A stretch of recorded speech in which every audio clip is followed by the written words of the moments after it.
Hello, friends, and welcome back once again to Goonies World. I am Meanie, also known as Ryan, and joining me, as always, Johnny Firo, also known as Sean.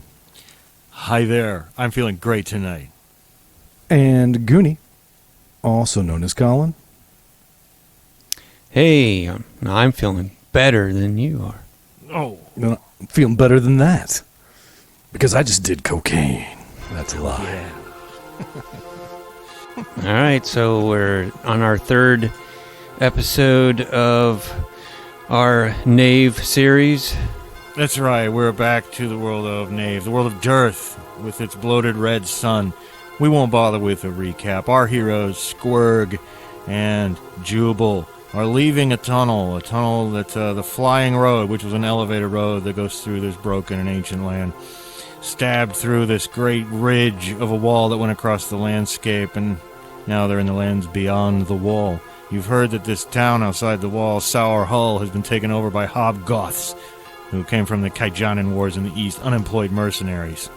And you've been warned against them by the refugees in the tunnel, who you fed cornets that you had collected before you entered the tunnel.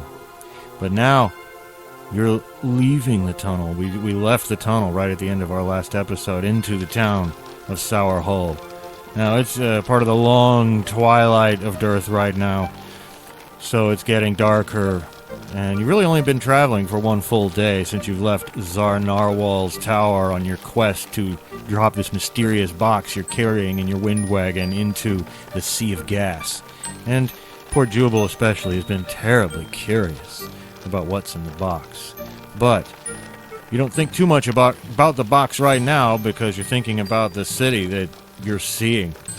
And Sour Hull, this town, it's built up against the wall itself on either side of the flying road, and there's really only a very narrow strip of the road that goes through the town because the Sour Hullians have constructed buildings on the road itself, kind of like they did on London Bridge, in Renaissance times. But that only leaves this very narrow strip for traffic. And the buildings you see on either side of it are made of black bricks with copper trim and frames, and are really, really narrow, and the streets between them are really narrow, and you see the Sour Hullians like literally walking sideways as they traverse these narrow streets. And indeed, even when they leave and come out onto the wider road, between all the shops and everything, a lot of them still shuffle sideways, like it's a custom born of necessity, but there's so little room here. Everybody's wearing kilts, very rich kilts with like geometric patterns on them, and they're all wearing turbans, the men and the women, only the men are wearing veils, you notice. And you don't see any hobgoths around that you've heard about. But all the men seem silent. They're just going about their quiet business, but the women all begin hollering at you to come into their different shops and their food stalls and sample their wares, and everyone's staring in wide-eyed wonder at your wind wagon as you slowly roll into the town. And I will just leave it there. What do you guys do? You haven't eaten anything except the cornets, I guess, all day, and being basically a giant corn nut, it might not be appealing in some ways. You do smell this delicious smell of what must be moo stew, which you haven't had in forever. And nice smell of coffee, a nice frothy drink that they make out of beans. Get yourself a nice little coffee and some moo stew, maybe. One place that looks interesting is it's again, like most of them, a tall, narrow building with a spell plate on the door. It might be some kind of a magical shop. Otherwise, you still see no hobgoths. But the women don't leave you alone. And one of them's the one at the open-air tavern, where she's got the moo stew, and they're lighting up torches around the railings that surround the tables. The kitchen's open to the air. The whole thing's open. And she's calling out, "Come on in, you with the marvelous wind wagon. Come in here and get yourselves some nice nourishment. Come on in. You got to patronize the local economy, Come on in, come on over here to Sally Napkin's kitchen and put some meat on your bones. Although you look like, sir, that you've enjoyed many a moo stew in your day," she hollers out to Squirg. Not for a long time, I'm afraid, but it does sound quite delicious. Jubal, what do you say we stop here and get some moo stew. Yes, I do think we are due for some stew. Oh, good. Just leave your wagon there. We're outside. You can sit right by it at the table here. Come on there. Oh, aren't you a fine specimen of a man, you? Now watch this, Jubal. Now, on the wind wagon, we've got a box, and don't you be touching the box now. It's very important that you don't touch the box. It's a very, very powerful secret inside, and you can't be touching the box because it would be very bad. So don't touch it. I understand you be curious what's inside, but you can't be touching it now while we're eating our moo stew. I've got better things to do than go looking into strange boxes. And a helper comes out and hands her a couple of steaming bowls of moo stew. The little moo-moos are still squirming around in it a little bit, but they'll be gone soon, and you can eat up. But what's in the box anyway? You say something terrible, something very bad, dark secret. Very powerful, yes. It's very powerful magic. I can't explain it properly to someone who doesn't understand the arcane arts, but it'd be very bad if anyone were to open it. Well, my friend Dolly, she actually works at the place of the arcane arts, the spell swap next door. She points at that building you saw earlier with the spell plate on the front door. You're closer now. You can see it's an open spell. It's on the front door. Kind of cute idea. But, yes, my friend Dolly might know all about your box. But in the meantime, I just have to tell you how nice it is to actually speak to a man. You know, all the men around here are all silent, of course. Well, what has happened to them? Well, I shouldn't say out loud, but, you know, the hobgoths have taken the city, of course, and our men were so ashamed that they laid down their weapons and they were afraid to fight against the first furious onslaught of the hobgoths that they made a vow of silence and a vow to not even show their faces in public until the hobgoths were finally eradicated.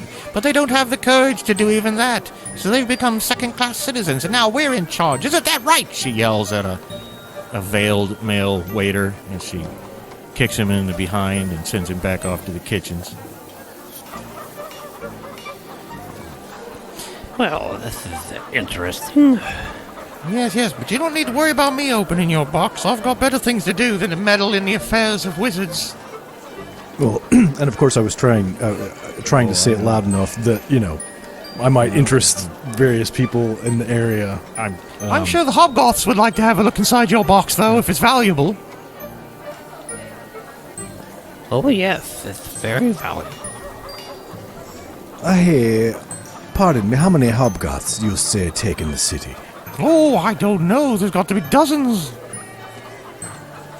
But you know, they usually just post themselves around the edges and the entrances and exits, and we just pay them a tax, and they mostly leaves us alone.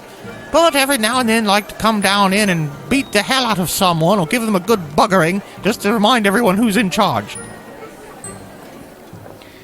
Now, I heard a story about someone called the anchorite. Oh, yes, the anchorite is terribly mysterious, she says. Oh, isn't... So many things are terribly mysterious. It's a terribly mysterious world we live in, this world of dearth. I've only got so much time. Yes, I saw the anchorite once when I was a young girl. Just a wee little slip of a thing. Long before the hobgoths came, of course. Yes, I saw it once when he gave a pronouncement, but I was only a baby. I was 3 or 4. I don't really remember what he said. But he was a very handsome man with a beautiful, beautiful beard and sparkling blue eyes. Then he went off into the Busted Lands. And that was, these 103 years ago. And he's been there 100 years on top of a pillar in the Busted Lands, they say, contemplating the sound of a cheer. That's very mysterious, you must admit. Yes, in fact, I think that that is our destination. Not our ultimate destination, but I think it would be wise of us to journey into these Busted Lands and speak to this anchorite, because there are many things that he could help us with. Not... Is it on the way to the Sea of Gas, though? Oh, the Sea of Gas is very far away in the south. I'd call it more of a slight detour, is what I'd call it. Although I'm not completely up on the lands around here, I've seen a few maps. Yes, a slight detour. I mean, I do have this cat head, and we do have this homunculi inside of us. If he can't get these homunculi out of us, perhaps if we tried vomiting them out, that could work. Well, if you need to, I can let you eat from the grease trap in the kitchens. That might help you vomit. Would you like to give it a go in the vomitorium? Well, perhaps maybe we should.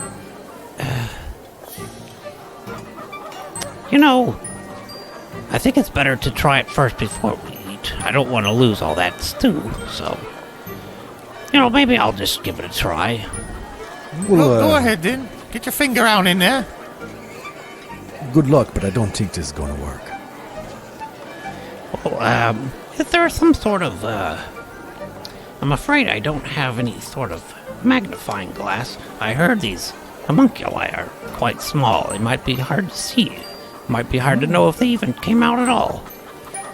Well, I don't have a magnifying glass. What do I look like, a wizard? Well, no, but maybe next door? If they, spell swap? If they have... Well, I'll keep this stew warm for you if you'd like to go check it out. And also, don't forget, if you need help with the vomiting, my other friend down at the end of the lane sells lovely knotstitch feathers hats. You can buy yourself a hat with a lovely knotstitch feather on it. That might help you stick that down your throat. It will get the juices flowing. Hey, but I'm not going to leave this stew warming forever. But I'll keep an eye on your precious box, don't you worry. Yes, with this waiting there, just open. I mean, not open, but it's ready. Out in the open. Yes. So let's just take a look, just a quick look at this store. See what's, maybe they have a spell that could serve us. All right. Well, you guys, and it's literally like right next door. And again, this is an open air restaurant, so you don't even have to go that far at all. Just walk around the railing. And indeed, there's an open spell plate on the front of the door. When you swing open the door, inside there's a man in a veil sitting behind a counter. But there's a girl standing out front, a really young girl, and not really even an adult yet. And the man makes a gesture of welcome. And of course, there's all kinds of spells all over the walls in here. Again, spells come on these big heavy metal plates. They're inscribed on them. And so it almost looks like an old Blockbuster video. You know what I mean? All the spell plates are like lined up on the shelves all around. And the little girl says, Hello, I'm Dolly. Welcome to the spell swap. Are you buying today, or are you selling today?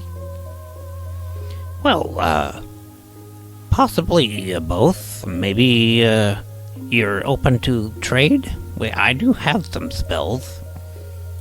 Let me explain how the spell swap works, says Dolly. You swap a spell, you give a spell, you take a spell, but you keep what you take. And there's no whining about it. But if you want to buy a new spell, then you can buy it for 100 pennies. And if you don't have 100 pennies, or if you don't have any money, we'll buy spells for 25 pennies, or 50 pennies for offensive ones. Yes. I see. Well,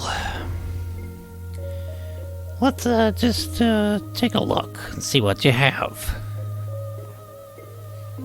Well, they have all kinds of spells in here, but the way the spell shop works is you roll a dice.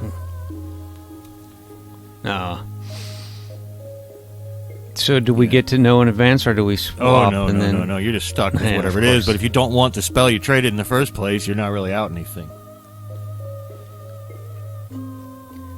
Yeah. What do you That's think? how the spell swap works.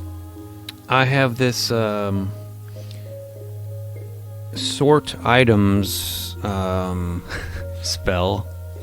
I mean, I guess if I thought of some creative way to use it, it could come in handy, but I don't know if that's gonna happen, so I think that's probably my most useless one.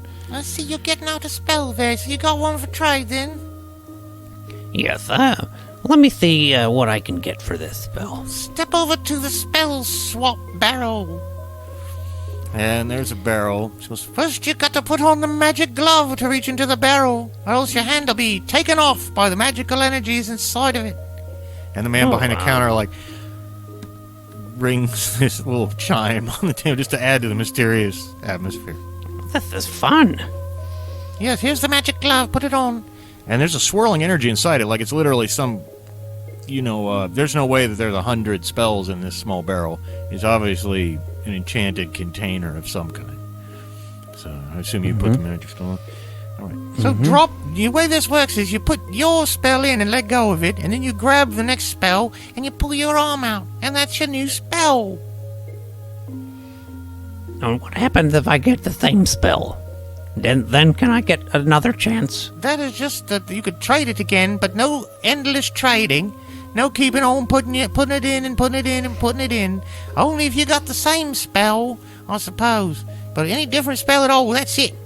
You don't want to tempt the magical forces that control the barrel. Yes, and let me ask, what is the quality of spells in this barrel? Are these first class spells? Are these Every single one is first class here at the spell swap.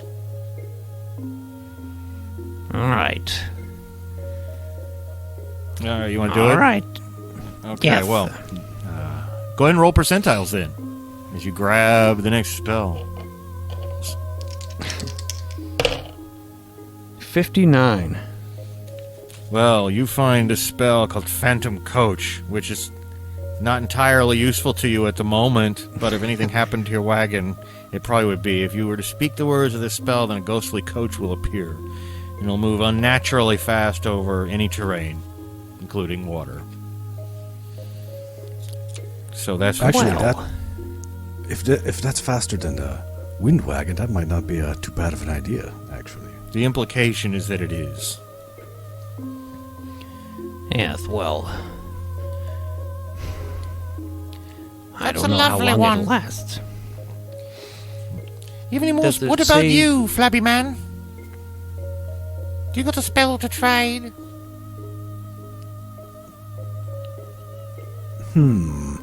Well, I might try trading the true sight I got.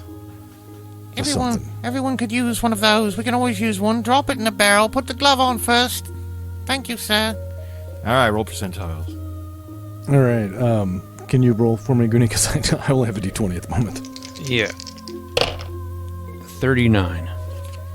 You find a spell called Hypnotize, where when you speak the words of this spell, whoever you speak it to will enter a trance and will truthfully answer up to your level of questions that you ask it. So if you're 4th level, you can ask it 4 questions. It'll have to tell you the truth.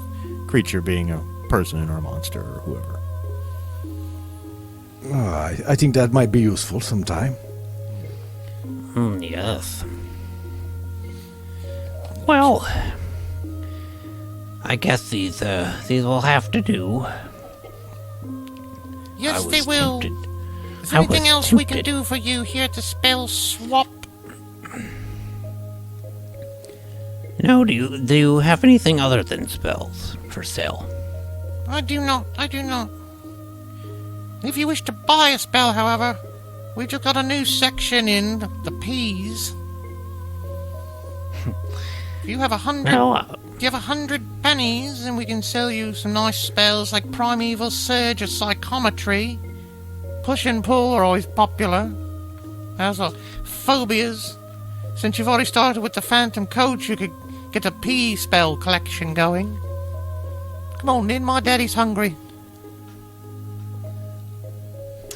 I don't think so. We best be on our way after a meal. We've got big spenders. we've got a mission to attend to.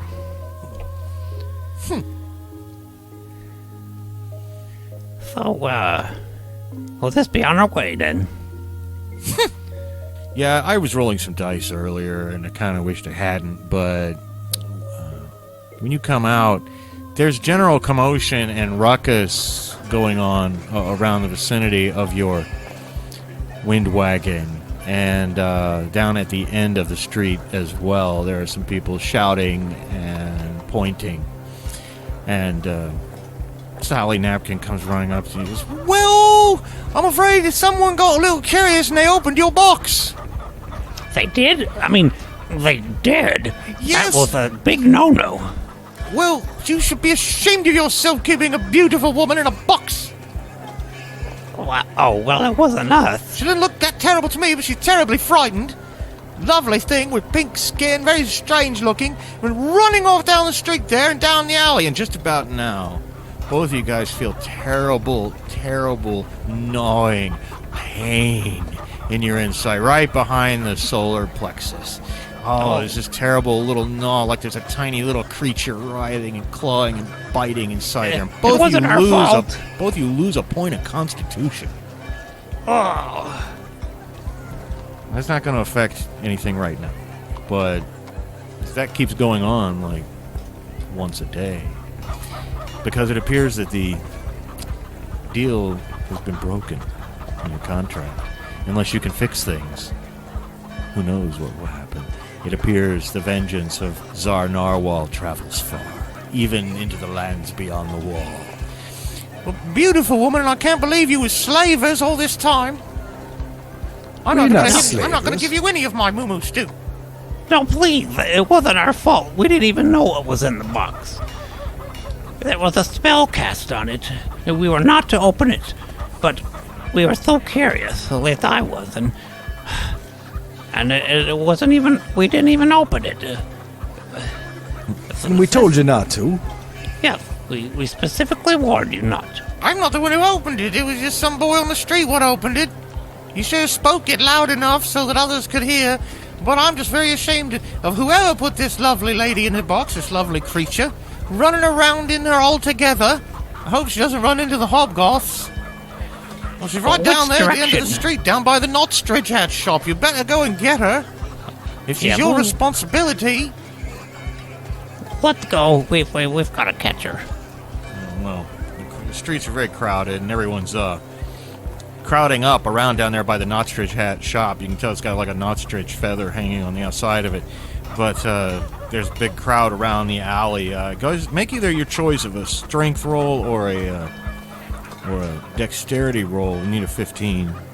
Rolling and adding your bonus to push your way through or climb around them in a timely fashion. If you pushed around forever, you'd eventually get through. But to charge your way through. Sounds like we both failed. Uh-oh. Well, there's all kinds of people in your way, and you push and shove and squirm, and eventually you get through, but by the time you get through, you see there's this alley, and there is a woman in the alley. She's beautiful. You might call her a nymph. She's got pink skin and rainbow-colored hair and diamond eyes. And there are two other types menacing her. These must be hobgoths. They're covered in fur. Not furs that it's not their fur, but they wear furs, right? They're just loaded down in heavy furs all over. And it's not that cold out. And their skins are just absolutely paper white. They have overhanging brows and black hair, and they're both grabbing her by the arm, and she's kicking her legs, and they're laughing, and she's crying, and it's a really terrible sound. It's not crying like a woman. It sounds like almost like a lamb or a baby or something. It's really disturbing. It breaks your heart, and there are little diamond tears coming out of her diamond eyes. What do you guys do? Well, we can't allow these hobgoths to hurt this beautiful creature. I will shoot my longbow immediately at one of these hobgoths. Okay, well, the hobgoths obviously are more, paying more attention to the beautiful nymph than you, so they don't notice your presence yet. They just think of you as part of a crowd in their peripheral vision, and you may let fly with the longbow of one of the hobgoths. And meanwhile, what are you doing, Squirg? I'm doing the same thing. All right, so twin longbow attacks. Hey, maybe you guys get lucky and you'll each take it. You're both shooting different ones? Yep. All right. Yeah, but I missed mine. Oh, no. How about Squirg? Target's 15. No, target's not 15, so maybe you didn't miss. This is, if it's a 15, if it's just like a regular test, but you're actually going against their armored defense, which is 12. So you might have I will hit. definitely hit. All right, you're going to hit. Would you have hit a 12, Jubal? No. Okay. It would have been 11. All right, well, the arrow thunks into one of the terrible hobgoths from Squirg's bow. And how much damage does that do? Remind me how much to roll? It's a D6. That's what I thought. Sometimes it's a 2D6 if it's just the perfect weapon, but they're big, heavy furs they're wearing. 3. Alright. That hobgoth cries out in surprise, and one of them keeps holding on to the girl, but he pulls like a hand axe, like a hatchet almost, out of his waistband, and screams and comes running up towards you guys.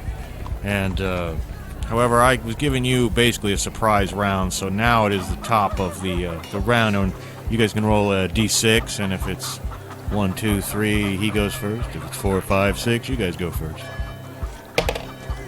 3. Okay, well, he'll go first, and he comes charging in, and he goes for the big guy first, so he's just swinging his hatchet at Squirg, and he rolls a 15. I think he only needs a 13 to hit you. Is that right, Squirg? Armored defense. I have a copy of your... Was it my dex? I forget. No, it's your armor defense, which is 12 because you're wearing gambus, and dex does not factor into your defense. So he will hit, and he'll roll his d6 of damage, but he rolls only a 2, which is good for you. And now you guys may act. Jubal, what do you do? I'll shoot again. All right, well, you're going to want to step away first, because he's now basically in melee with your friend. So you back off a little bit, and then let an arrow fly a short range, hopefully not hitting Squirg. And I do hit. All right, nice. Let's hear some damage with a big fat d6. 2. Okay, now this will be the same guy, of course. He's taking 5 hit points. The other guy's not doing anything other than grabbing the girl and holding on to her while she kicks and writhes. And what about you, Squirg? You've just been hit by this guy. I assume you'll hit him back. Yeah, he's gonna swing his sword. Sword? Or dagger, I guess it is technically. Yeah, he does have a dagger. Picture it like a good, almost short sword with a big ass dagger. And that will hit. All With an right. 18. Nice. For 2. Hey, guess what, though? That's 7, and that's better than nothing. And he strikes back at you, but he only rolls a 3, and he misses. Well, then I'm going to swing back at him and Might roll as a well. 1. Natural 1, so Okay. Well, not great. not great, but you're not the only guy there, so... Jubal, what can you do? You're still at range, I assume. Mm-hmm. And here comes an attack. I hear some dice. I rolled a 12. Hey. 12 hits. That's exactly what you need. And 5 damage. Okay. Cries out. He only had 8 hit points. He cries out, falls to the ground with the arrow sticking out of his temple. And the one at the other end of the street starts trying to drag the girl backwards out of the alley, into the next narrow street. And he's trying to move. That's what he's doing. And I'll let you guys decide if you're going to let him get away with that. And of course, the girl's still kind of crying and kicking her feet. Again, with that weird, inhuman cry. I think I'm going to switch back to the bow and loose an arrow at him, which will miss. Go. Okay, how about you, Jubal? Yeah, it's a little bit risky, but...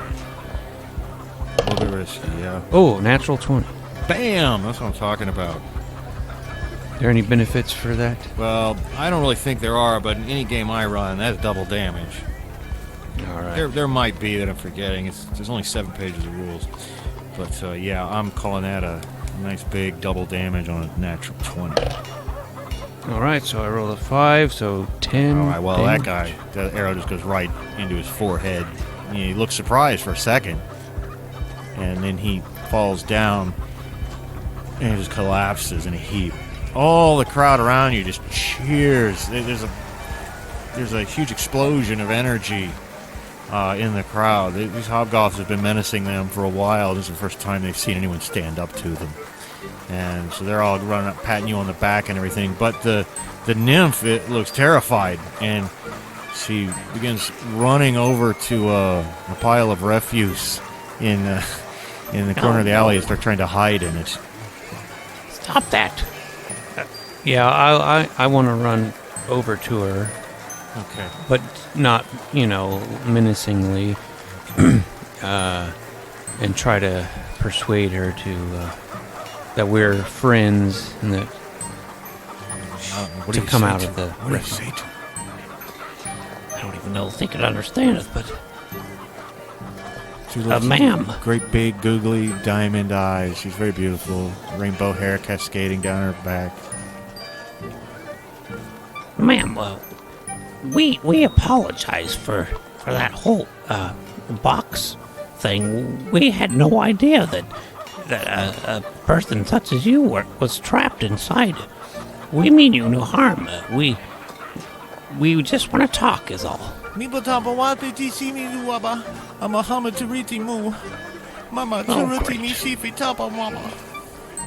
This is going to be difficult.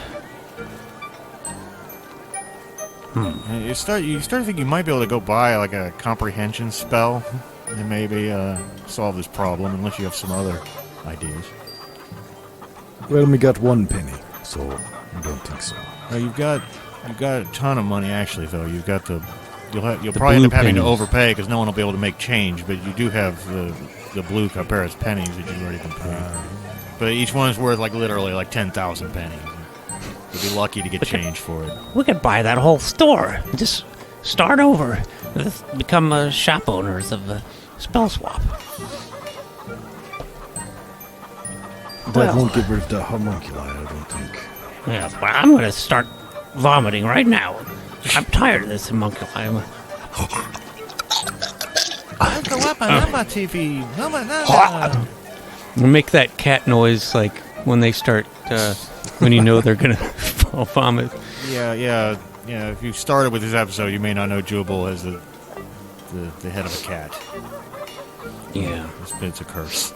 But the girl looks disgusted. She looks Oh, I'm sorry. Maybe I'll do that later. questioningly over at Squirg and frustratingly says to you, Umpa wata tiju wama. Abama nime zibise. Awama teme tiba waka mati fano wani. Hama lipi duba wa. and she waves her hand. She's gesturing, and every time she gestures, it's like tracers of sparkles come off of her hands and arms. She's obviously a highly magical creature. I point to myself, repeatedly and say, "Me name Jubal." I'm sorry, that's not my name. That's your name. Me name Squirg. You already fucked that up.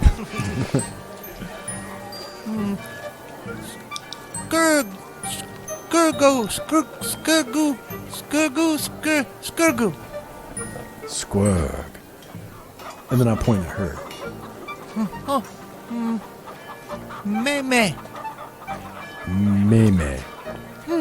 Meme. Skurgu. Well, that's something anyway. So Meme. I'm gonna motion her to come with me over to the spell swap. With a distasteful look back at the vomiting cat. And you know what? I don't see why anyone should have to make a roll to make themselves vomit. I've done it in real life, so I'm sure it's possible. And if you'd like to vomit, you go right ahead. And Stick I'm my just going to be finger. cool. There's a 1% chance that you'll vomit up the homunculus. What do I need to roll for that? Percentiles. And we're Okay. playing on screens, by the way, so I'm going to totally make him tilt his camera and show me if it's an over. Oh, yeah. Yeah. But there, yeah. You should always have a chance to expel this through vomiting. But if you overdo it, you'll end up with, bulimia. So, Well, I do need to lose some weight. I don't want to become like that flabby bastard. you don't want to be a fat cat. No, 18. Oh, well, you throw up plenty, but you don't see any homunculi in it. And from the pain in you think that thing must be at least the size of like a thumb or something. It's got to be bigger than it can't be microscopic. Meanwhile, you see Squirg leading Mei off. And of course, people are all like staring in wide-eyed wonderment at all of you now. And not quite bowing before you, but moving out of your guys' way. And you realize it's probably not that long before some consequences are to be paid here, but you probably have a few quiet moments.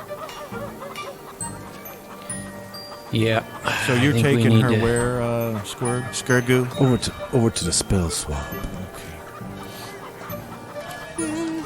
She looks too scared to walk through the door. She's looking at the spell like she's scared of magic. Nervous. Okay. magicians. You can stay here, May, but I need to go in. I'm gonna take a blue coin with me. Okay, I assume you've caught up to them by now, Julie. Mm-hmm. She looks at you and goes, Squirgu? I'll be back in 1 second. Okay. Don't you worry. Yeah. I'll keep an eye on her Okay. in case he runs off again. And I point to myself and say, Jubal! Jubalu. You close enough. Burglar extraordinaire. That's Burgu. part of my... What? Burgu. Tornair. No. Ooh. While you struggle with conversation, Oh, so you're back already? says Dolly of the spell swap. Couldn't stay away. How many spells can we get for one of these right here? Her jaw drops just for a second because she's a savvy kid. She turns around and shows it to the veiled guy behind the counter, who you're pretty sure is her dad. And he holds up 10 fingers. And you probably could buy every spell in here if they were willing to do it. But what he's willing to do is 10. Have you got anything that would help me understand someone who speaks a foreign language? Spell number 17, comprehend. How long do it last? Well, in this case, I believe it will last forever, or at least for a day, and you could just say the spell again on the next day. I don't know how they all work exactly. Well, I'll be taking that then. Take it. You sure you don't want... Well, you sure you don't want the primeval surge I mentioned, because it'll take anything and turn it into the size of an elephant. And if it's an animal, it will be enraged. We've been trying to get rid of that one forever. No, I don't think so, but have you got a remove curse? Remove curse? What do I look like, the anchorite? I got a nasty fog. I can sell you as a nasty fog. It stinks terribly. I can sell you an earthquake. Cause the ground to shake violently. Nearby structures might be damaged. Great fun at parties. Me tend to make a nasty fog of my own in the mornings. I don't need a spell to help out with that. That's disgusting. I can give you a demonstration if you'd like. No, thank you. Well, it doesn't... I mean, I hate to only buy one when you could sell me 10, but... We'll start your line of credit.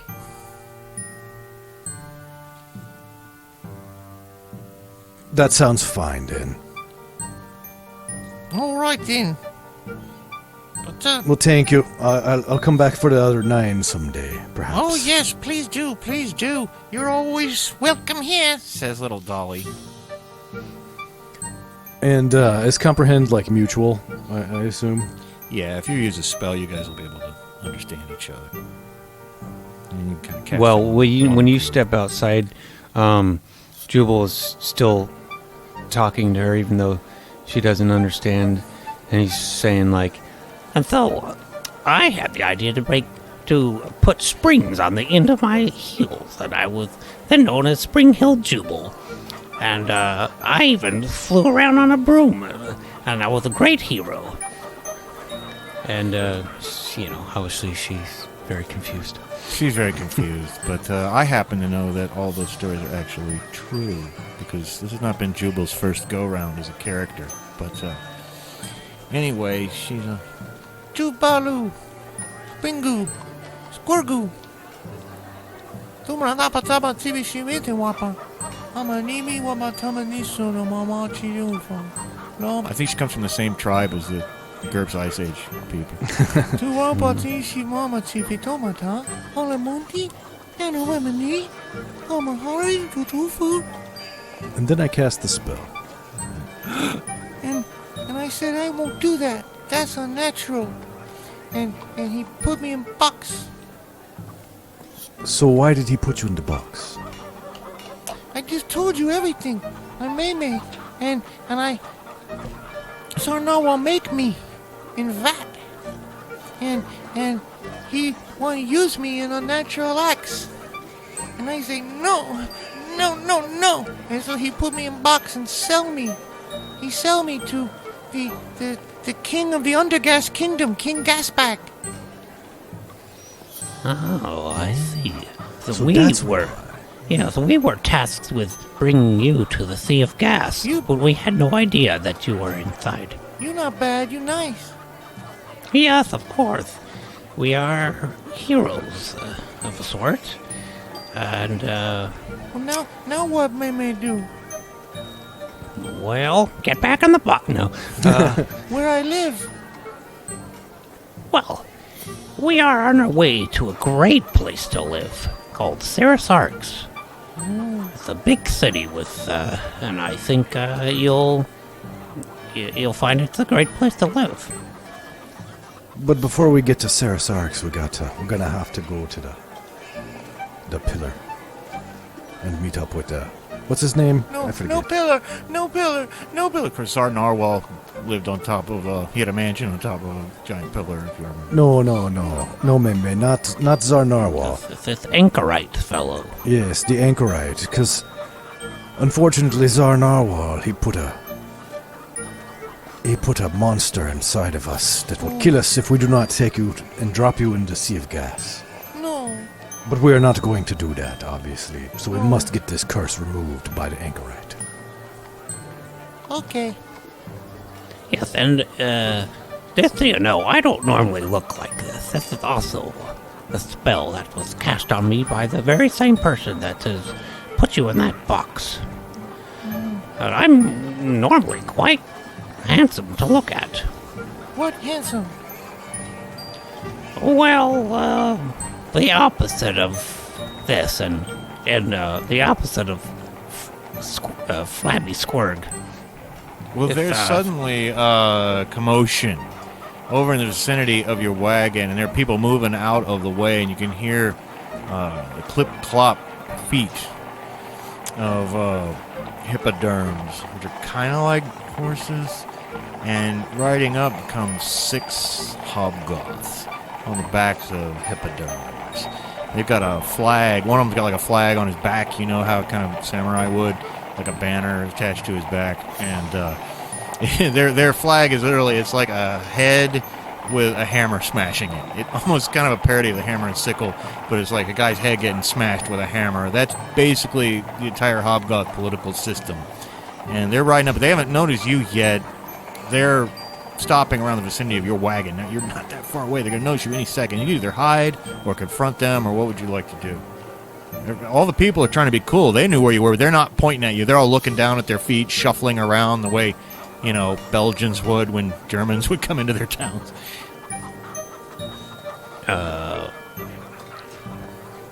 I think Yeah. we should hide. Yeah, I was gonna suggest that. So, do you guys want to hide from the hobgoths in one of these narrow alleys, or do you want to? Yes, I'm an alley cat. You take Mimi into the alley. I'm gonna try to duck into the spell swap and see if I can get something that might help, like invisibility or something. Okay. All right. Well, this is gonna be tricky because the hobgoths are looking around now. Both of you. Make dexterity rolls. Gotta get a 15. Ooh, it's gonna be a 9 from me. Oh, I rolled a 1. Oh God, that's your word. Hey, you are. Say the and They they spotted start. us. They start running for you. They've already gotten off their hippoderms, but there's only 2 that come running after you. The others, though, are hopping back up on their hippoderms like they're going to. I assume you'll run. You know what? I'm going to cast Phantom Coach. Okay, great idea. And zoom, spring up before you is this phantom coach. It's a hellish-looking thing. It's incredibly ancient, for one thing. It just must be so ancient. And it's smoky and ghostly. It's a strange carriage with big fins in the back. It actually looks like a 57 Chevy or something. It's really what it looks like. And there's a skeleton driver. Well, he's ghostly, too. And he's wearing a strange hat, and he looks out the window and goes, "Where to, Mac?" Take us to the anchorite. I'm assuming that the others are nearby. Or Oh, can they're going to get be to here in a it. second, yeah. Well, I mean, Squirg and Oh, yeah, you guys hadn't broken Okay. apart yet. But, yeah, the hobgoths will be here like any second. And I assume you can figure out how to open the doors and jump into the thing. It's kind of semi-translucent, so it's weird to be like sitting on, ectoplasm.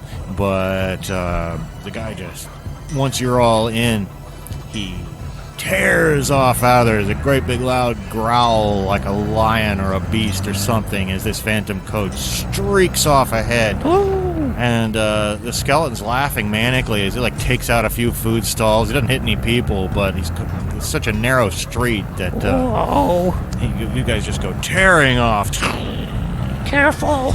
And of course, behind you, you just see the hobgoths in consternation and shaking their fists, and the ones who got onto their hippoderms, they're still chasing you, but you're outpacing even them. Up ahead, though, it's quite clear you're almost to the edge of the town already. The town is spread up against the cliffs, so it doesn't take that long to get to the big main gate. But at the main gate, the hobgoths have got a little station set up there. And there's 8 of them standing there. Now, that's no problem for you right now, really. But blocking the road is a huge, gigantic turtle shell. You can tell there's still a turtle in it. It just hasn't poked its head out. It's blocking the entire street. And they have painted all kinds of, foul slogans and graffiti about how badass and violent they are and how they're going to kill everybody all over the sides of this nasty turtle shell. It's got all kinds of nicks in it and indentations, like this giant turtle has been in all kinds of battles already. And the skeleton looks over at you questioningly. What do you want me to do, Mac? Can you jump it? Can you ride over the shell? Gotta use your energy, Mac. Which means you guys have to make the roll, You gotta want it bad, Mac. says the skeleton. So, you guys need to make wisdom rolls. And wish this thing up into the air. Wish it to jump. You gotta want it. So both of you, go ahead and make it. Hopefully one of you will make it. You need a 15, of course. I fail spectacularly. Well, not spectacularly, so 9. I got a 15. Exactly. Hey, that's exactly what you needed, and you're lucky too, because no one wants to smash into a gigantic tank turtle, hobgoth tank turtle, when you're in a phantom coach like this. But once again, look at them old boys, they just got out of here again, says Waylon Jennings, as you guys leap over the giant turtle and back out onto the flying road, which tears off to the south. You turn around and the hobgoths are like desperately trying to rouse the turtle to get it to move so that their hippoderms can all get out. But they're like kicking it and beating it with hammers, and you can see it's finally starting to get its lazy ass up and move. But you guys are like way out on the broken road by then, and it's of course not so broken that you can't drive on it. But again, it's an elevated road and it's up on pylons. They're not like really, really high. They're just about man high right now. But the land here on the other side of the land beyond the wall, it's very different than up ahead, and it's very marshy and swampy. Luckily, you're up above it. Of course, the Phantom Coach could drive over any terrain. It could just go driving off in a beeline. But after some fast driving, he goes, "It'll be a while, Mac." Says the, "You want some music?" He says. Oh, I suppose. All right. So he puts in this bizarre sounding music from another time and place. He touches this box at the front, and his music fills the place. Woo! Says May May. She begins to just subconsciously or unconsciously kind of bob her head back and forth like a Peanuts character. The side head bob. Mm-hmm. So what's the music sound like? It sounds. You would hear it as completely otherworldly, but really it's like a kind of big band jazz music. Oh, okay. I was imagining Dracula by Rob Zombie for some reason. No, we couldn't get the rights to that. Yeah, fair enough. Who can afford it?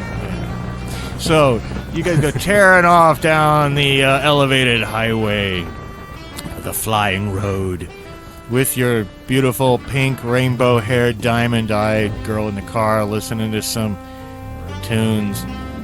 "Nothing like getting out on the road," says the Phantom Coach driver with his skeletal face. He's got to have like a little cabbie hat too, And May says, "Anchorite fix you? Take out whom, little monster?" Yes, we hope so. I ask again, what handsome? You say you handsome. What handsome? Well, I suppose, it's someone who is very easy on the eyes, you could say. Someone who is nice to look at. May handsome? Yes, although handsome is more used for the male species, I think. But yes, you are definitely very nice to look at. "Yeah, don't worry, you got the goods, toots," says the skeletal driver. As he said, something like that. Well, why Zar Narwal will make me do gross things? King Gasbag make me do gross things. You never take me, King Gasbag, promise? Yes, I think we can both promise that. You never make me do gross thing, promise? No, of course not. I would never. I don't mean to be rude, but what sort of gross things was Zar Narwal trying to make you do? And you don't have to be, don't be graphic. I'm just curious if you have words for it. She starts off with the most graphic, toe-curling description that you can possibly imagine. Listener, whatever horrifying thing you're imagining, that's exactly what she describes in far more graphic detail than you requested, due to her innocence. And she was like on and on and on. And the cab driver guy, the skeleton, Jesus Christ, he says at one point. You don't know who he's referring to, but he sounds surprised. And so it is with some shock at the end of her 15-minute dialogue. And You're probably Okay, pretty horrified. now I'm going to vomit. For real this time. I'm going to really vomit those homunculi out. Yeah. And I could definitely think of all this stuff, but I would just never bring myself to be able to say it out loud. Okay, so, ma'am, that's, I think we get the idea. Oh, Yeah, the timing's just perfect because this is our exit. Says your driver. And up ahead, you've heard this before, I believe, from the refugees, but the flying road forks here. And one goes off to the right, to the east, in a great big loop, like a huge loop. And it's broken at one point. It actually just breaks off. But the driver takes it, and he just flies right off the edge of it, pretty much. But it was, like I say, it was only man high, and now he's bumping across. I say bumping, but you're kind of. It's a good flow, you know, because you're not actually touching the ground per se. But you go waving. It almost feels like more like a boat, right? But you go tearing off across this broken country, and towards the east, you see what must be the busted lands, because it's just this land of glowing lakes and really uneven buttes and mesas and canyons. It's a good thing that you're not still in the wagon. It's a good thing that you, seriously, that you randomly rolled Phantom Coach, because you might even have to get out and walk at this point if you were still in the wagon. But not far from the end of the broken road, though, you can see this great big, tall, skinny butte. It's not like a proper pillar per se, but it's huge. I mean, it's the size of a gigantic building. You can't even see the top of it. I mean, you can see the top of it, but you can't see what's on the top of it because of your perspective. But there must be a fire up there because there's a thin trail of smoke rushing up. And of course, I should point out, it was evening. It was the long twilight was starting when of course, the sun's so huge it takes forever to actually finally set, and not that much later it starts rising again. But by now it's actually getting fairly dark, and the Phantom Coach rolls up in front of this big skinny butte. It's not a big fat butte, it's a skinny butte. And the Phantom Coach stops. You may keep it running, Mac. Probably yes. not a bad idea, just in case things go south. Yes, and I say we might have to return to this city because I'm assuming we left our stuff there in the other wagon. Well, I don't know. It depends on most of your stuff that's in your encumbrance. I mean, you're carrying. The only stuff you guys collected, I think, that you left there were the sunflower headlights, and you'd given away most of the cornets to the refugees. I don't think you've left anything important back there. Probably nothing important. Of course, now you look up at this huge butte and you realize you got a long, long climb. And you can do it without rolling, but it would be like taking 20 if we were doing the D20 system. It's going to take a long time to climb it. I mean, maybe even an hour or more if you want to do it without rolling. If you'd like to try to spring right up there and risk terrible injury, go ahead and make a strength or dexterity roll. Wear them shoes with springs on them when you I need was them. just thinking about that. Yes. Darn it. Where's spring shoes, Jubal? Where's spring shoes? Oh, those are long ago retired. I've yet to make any new ones. Oh, you mean ones like these? And she waves her hand. Remember when she moves her hands, the sparkly tracers follow her? And there's this beautiful pair. Suddenly, just in her hands, this beautiful pair of spring-heeled boots. Just What the- lovely. She does it again, and there's a slightly larger pair of spring-heeled boots. Haha! May make. That is May amazing. think. May make. I didn't know I could do that. Well, yes, that makes two of us. That is quite remarkable. No, 3 of us. As she waves her hands again, and there's some very cute shoes. And she shakes her head, makes some more. Goes, shakes her head. And after like 5 or 6 times, she makes a pair of spring-heeled shoes that she likes, and she puts them on. Well, while I'm putting mine on, I'm going to ask her, so Meme, you say that Zar Narwal created you? Mm-hmm, in vat. In a vat, aye. So, how long ago was this? I don't know. I don't know. I go in box. I say He put no. you in the box. He put you in the box immediately. He put me in box when I say no. Oh, I see. First he put me in a nice room. Give lots of good things to eat, but I don't eat. I don't like it. Well, well, at least he honored your lack of consent. Because I didn't think he was the type of guy who would actually be that way. I thought he probably would just make you do the gross thing anyway. Well, him, not normal. Yeah, that's true. He very not normal. Him Please, spongy. Yes. Oh, okay. Yes. Tell us, what does he look like? I was wondering the whole time. And he sleeps among the something or other. He talks about that quite often. Him spongy face, spongy body, wet, gash hole for mouth, tentacle come out from under flab on tummy, and he tried touch me. Okay, well, yes. And I say no, and I make big bang, bang, when I clap hands, and he look at me like I monster, and he say, fine, I sell you to King Gasbag. He know how to handle you. Well, it appears that you are very powerful, maybe even more powerful than him, and he was that scared him, so he sent you away. No powerful, just Meme.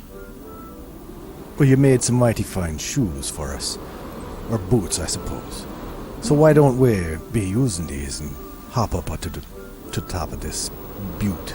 Yeah, here, Mac. The meat is running. Okay, we jump. 1, 2, 3. Okay. Okay. With me now. Okay. 1, 2, 3. 3. And then she jumps and you guys jump. And you spring up into the sky, but what you find when you get there, we will just have to find out on the next episode of Goonies World. Cue outro music.